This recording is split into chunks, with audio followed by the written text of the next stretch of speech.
Good day everyone, I am Sheryl Geloca from the Group 4 Reporters of MAED 212, Design and Evaluation of Instructional Media. My topic is the continuation of Ma'am Michelle Ancanoy's report on generating ideas. Comma-structured ideation techniques, and how can ideation reshape the problem space? Here's are my objectives. First, identify the common structured ideation techniques. Second, know how ideation reshape the problem space. Third, define wrong theory protocol. Ideation is the creative process of generating ideas, which can be accomplished through a variety of techniques. If done right, ideation is what helps designers determine the right problem to solve and how to solve it.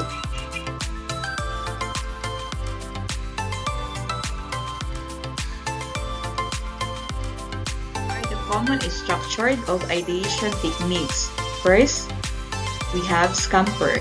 A technique structures ideation by providing questions tied to actions. For the Scamper acronym, substitute, combine, adapt, modify, magnify, minimize, put to other uses, eliminate, and reverse, rearrange. Everly, 1972.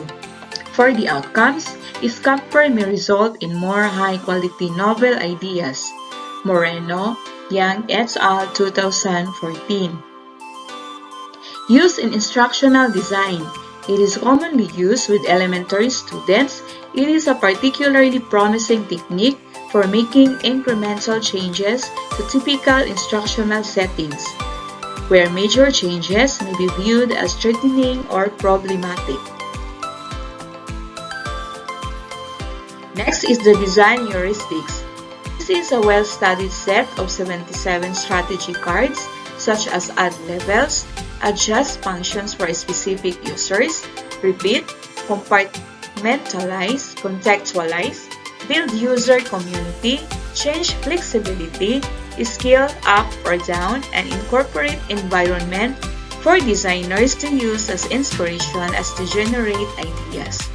For the outcomes, design heuristics can support newcomer designers to develop more elaborated and practical ideas. Dali, Seifert, Elmas and Gonzalez of 2016. Use in ID. While many of the strategies are specific to engineering and product design, many are salient to instructional design, especially if we change user to learner. For instance, several focus on user agency, which we could frame as learner agency, allow the learner to customize, reconfigure, and reorient. Next is the design by analogy. These methods includes various forms: synectics, Gordon 1961, biomimicry, and mapping related words in a network like a concept map for exposure to near or far examples. Common to engineering design, the Tries-Altschuler 1966 approach involves first identifying contradictions, then looking at ways have resolved the same kind of contradiction. For the outcomes, it can help designers produce more novel ideas. Moreno, Hernandez, et al. 2014, especially if the designers use for analogies. Chan et al. 2011, which can help them think more broadly about a problems. S. M. Smith and Leslie 2011. Use in ID. Although not commonly used in ID, this is a promising technique to overcome exposure to traditional precedent. Developing clarity about tensions is also promising. And nominal group. In a group, individuals silently generate ideas. Each member shares ideas. After all have been shared, members clarify and evaluate ideas collectively, then vote individually. For the outcomes, Nominal groups generate more ideas. Venn and Delvig, 1974. Used in ID, these techniques are beneficial when generating ideas with stakeholders or in groups with power imbalances because it opens space for all members to participate. Last one is the body storming. Rather than attempting to generate ideas removed from context, body storming involves acting out the problem and possible solutions in situ. Kulasberta, Corbinen, and Kankanen, 2003. For the outcomes, it has been helpful when designing with new or unfamiliar learning technologies. Big Smith, 2014. Used in ID. Although not commonly used in ID or other fields, body storming can be particularly generative when considering the configuration of learning spaces, ways to arrange collaborating learners, and mobile learning. How can ideation reshape problem space? In problem space, we have to discover, define the problem needed to solve, understand, observe, and define point of view. Ideation changes the problem space. According to Cardozo, Badkishov, and Aries of 2016, as designers, reframe the problem during ideation. Daly, Elmas, Christian, Seifert, and Gonzalez of 2012, designers sometimes relax constraints, and this can reshape the problem space. For Chan, Dang, Kramer, Go, and Doe 2014, Self, Daly, Habluko, Elmas, and Rosenberg of 2014, by temporarily ignoring a key constraint, sometimes we can notice something new about the problem space. The wrong theory protocol tends to reshape the problem space. In this approach, the designer should come up first with ideas that could cause harm and humiliation prior to generating beneficial ideas. Dadich, 2014. It means that the designers first briefly define the design issue they are addressing before listing the demands, restrictions, and requirements they discovered.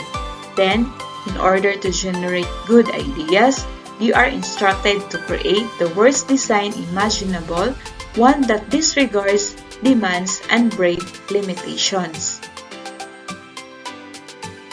The fire extinguisher training problem described in the vignettes. In Vignette 2, design team meeting, classic brainstorming in a group. So using the wrong way protocol. After individually generating harmful ideas, the team discusses their insights.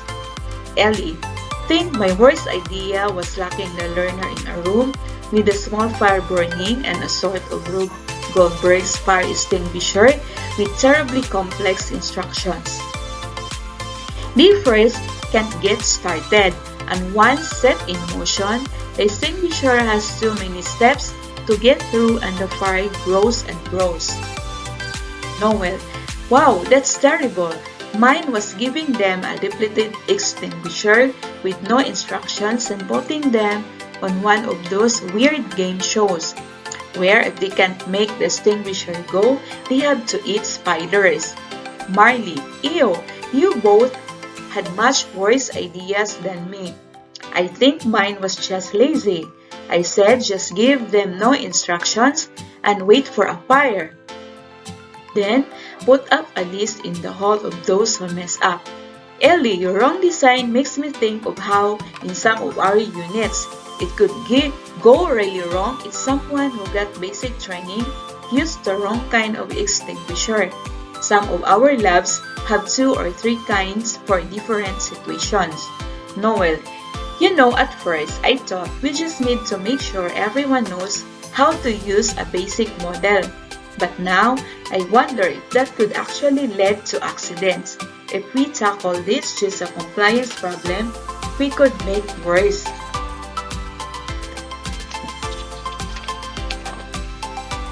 In VigNeed 2, we noticed that the team shares their worst ideas about the fire extinguisher training problem.